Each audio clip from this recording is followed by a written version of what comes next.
Hey yo, this is YetiWhiskers, and welcome back to the Cave of the Yeti. So, as you can see behind me and surrounding me, there are zombies right now, along with, I think I saw a spider earlier, but we are in a village. And I have some villagers around me you can kind of see. So today the plan is to get ourselves a villager breeder, and then also to get a system for sorting and storing villagers so that we have someone to trade with. The reason behind this is I have some projects in the future that require us to have farming villagers, so we are going to need to be breeding and storing the villager types that we need. I also happened to recently die while AFKing, and it's taken me a while to get some gear back. It's still not as good as it was. So I need to get some librarians that have some decent trades so that it doesn't take quite as long next time. So, the first thing I'm going to do is I'll show you who I've got stuck with me. I've got a librarian. I mean, these aren't the best trades in the world. I've got a cleric, and I've got a toolsmith over here. So I'm going to go run back to my base, grab some coal. I will grab some rotten flesh and some paper, and we'll get some trades away. I'm going to also set up some doors outside so that we got ourselves a village here so that we can get these guys breeding. And then the plan is to keep breeding these guys until we get a farmer, and then from there we can set up our villager breeder. So I'm going to go ahead and jump to getting these guys what they need, and I'll come back to you when I'm back. Alright, so we are back. We've actually made some progress here on this little guy. We got back. I made a bunch of doors over here, about 3 rows, and then put a little blocks on top. I think that's what counts as a building. And then we went in and traded with the villagers and got them to breed. And we got ourselves a little guy. He actually escaped out this window right here. I had a creeper blast as I was going to get the trading materials, and it blew out that side. I fixed that side. Didn't realize this window right here had been blown out. So after they were done breeding, he jumped out this window, and I caught him with fences here, and we're got like this giant wall because I don't want him to get attacked by any zombies and have any issues with that. So, yeah, it seems to be working. I'm going to go ahead and keep around this guy until he grows up. Hopefully he'll be a farmer, and then we can get ourselves an infinite villager breeder. Whew, apparently that was hard. We're just going to use Impulse SV's design, and I'll put a link for that in the description below. So anyway, I will catch up with you once we get ourselves a farmer. All right. Check it out. Our very first baby happens to be a fisherman, and that's perfectly fine. All we need is for them to have the brown coat here. So, the next thing I'm going to do is I'm going to go get all the items I need for our infinite villager breeder. So I'm going to go ahead and run back home and grab some supplies. I'm going to need some glass and glowstone and potatoes and stuff. But I'm going to go ahead and get those all gathered up together, and then I will catch you back here. Alright, we are back with the supplies, and pretty much just went ahead and built everything.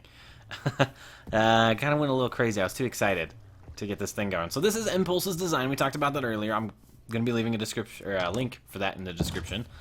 So let's talk about how this works, basically, the mechanics of this bad boy. If you look down here, you can kind of see that door opening and closing down there. That's a villager. We have 1 villager down there and 6 doors, and then we have this glass here to make sure he has, sky access, so that he recognizes this is a village. And these guys, there's some sort of strange mechanic with these guys relating to him and the village down there. So he thinks that they just need to keep on repopulating because there's 6 doors and only a him. And anyway, so to get this thing started, you plant a bunch of potatoes, and then you get yourself a farming villager, which is anybody with the brown. We talked about that earlier. And then you really just need any other villager. I think I had a cleric, that guy back there, maybe, to start. And then what happens is, as the potatoes grow and get mature, the farmer will go and harvest them, and then he'll have potatoes in his inventory. And then he thinks that the other villager is hungry, so he tosses him potatoes, and that makes the other villager happy. And it also makes the farmer happy.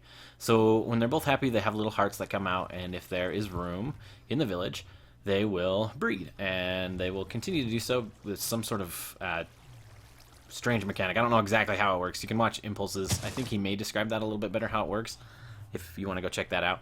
And then with this, we've got it all enclosed with glass so that nobody, no zombies come and make our villagers into zombie villagers. And then I've got the glowstone here. We've got the glowstone just to make sure it's always growing, day or night. And then how this works is there's a little area right here. This is a 1.5 blocks tall, so it's Not quite small enough for the adult villagers to fit under, but the baby villagers will fit under no problem. We use the trapdoor there to make them think that it's a solid block and they can walk in there. And then they jump down, and they go over here, and you can see I've got 2 in a little holding area right here. To make this a little bit more effective, there shouldn't be this many villagers in here. It's not that big a deal. They'll keep breeding, and it'll make the breeding faster. But to prevent this from happening, all you would have to do is extend this, maybe push this out a couple blocks and go all the way around, and have the water streams link up and go here, and I think you'd be better off. I mean, there's still the chance that the little babies wouldn't walk out onto your trapdoors, but anyway, so that's how that works. Once we get over here, Impulse included this little thing right here. This lever, you flick the lever, closes the gate here, and then your adults, when they grow up, they'll just drown in case, you know, you don't need any more. Then we jump over here to a villager trading hall that is, there's a tutorial I'm going to put a link for in the description, and it's done by SZ Petty, and this is pretty awesome, really. So let's go take a, fall down over here. Let's see, stuck all over. Okay, so you'll see that there's a bunch of different cells for the villagers, and we've got a few in here. I've actually had quite a few that go through the system. So the way that this works is, like you can see, you want these guys stuck so that you can trade with them. And this guy's got mending. This one actually also has mending, which is what I was really hoping for here. So the way this works is the water stream. Well, there's a minecart. Let's go take a look at the minecart. The way that we grab the villagers from the holding area over here, the adults. Ow, great. We can actually show you how it works. Let's see if I have a minecart on me. I don't. Okay, I'll show you how it works anyway. So right here we have this powered rail and powered rail down here. So the minecart doesn't have enough momentum to get all the way up to this powered rail. So it bounces back and forth until it grabs a villager, and then when a villager, it sneaks it through the corner here, gets into the minecart, it has enough momentum to finally get up and over. And then normally there's a detector rail right here. I don't have one because I was testing and I didn't want it to keep spitting out minecarts. I don't think there's any in there anyway. But that's what this system does. We have the detector rail. It detects when a villager goes across, sends a signal through to the dispenser, shoots out another minecart, and it'll bounce back and forth until another villager's ready. So then once they get past here, they jump into this water stream, which has some fence gates underneath it, and they will slide along until they find an open position, so like this one right here, and then they'll drop in, just like this. And then they're stuck in here, and until you let them go, which is what these buttons here do. So like I'll push that button right here, you'll see the trapdoor goes open, and they fall down. So the detector rails here and the powered rail, what they do is tell the system, you know, when there is a villager in the cell. So like you'll notice here that the repeaters are off over there, and then when there's empty cells, they're on here. Let's actually jump out so you can see that a little bit better, and I'll show you the redstone from behind here. So you've got levers, and then you've got torches. You'll see notice the difference. This is where we have villagers, and this is where we don't. So the gates will shut when we have a villager in there, and then they'll stay open when we don't, which is pretty nifty. It's pretty awesome, actually. So the reason I'm wanting villagers is for the farming mechanic. So I'm going to have some automated, like, wheat farm, potato farm, carrot farm type thing going on, and it'll be the same thing we use over here. We just get some farming villagers, and we put them where we want them, and they will do all the farming for us. And we have a minecart underneath that does all the collecting of all the seeds and everything. And I'll show you that more in the next video or the one after that. I'm not exactly sure, but we're going to be doing that soon. So the other thing that's awesome is these librarians have books. You can get all kinds of books. Mending is a good one. You can get Unbreakings, Protections, Smite, all kinds of good stuff. Anything you really want, any book you can find, like through your enchanting, you can get in these guys, and it just makes it easier. You're not putting it to chance anymore. You just have to do some trading. So let's go ahead and show you actually some of the trading mechanics. So you start with a couple trades. Let's see, I brought a book over and some emeralds. You go ahead and do the trade. So now I've got a mending book. We leave. Oh, we leave. That's okay if they take those emeralds. We'll get plenty soon. You get this little, graphic here with showing that he's happy, and you get some more. And you can unlock a few different books for each of the librarians. So I'm going to basically save only the librarians and the farmers for now, and then we'll just get rid of the others. I think this guy has my emeralds, which is fine. That's okay. So I kind of want to show you how we ditch a villager, where they kind of go. So we don't want this guy. Apparently, he doesn't want us either. Let's try this guy maybe. My mine carts are glitching. You can see them down in here. The villagers are actually in there. Actually, let's reload the game real quick. I'll be right back. Alright, we're back. We reloaded, and as you can see, the villagers are in there. This is a bug in the game. So then they go into this area here. They'll bounce back and forth. So I've got this for the non-farming villagers, and then over here I've got a little storage place for the farmers. We're going to make it over to the actual farm, and we'll use them to do our farming for us. So I'm going to get this guy out of here. We don't need him anymore. Don't tell anybody. We just killed the villager.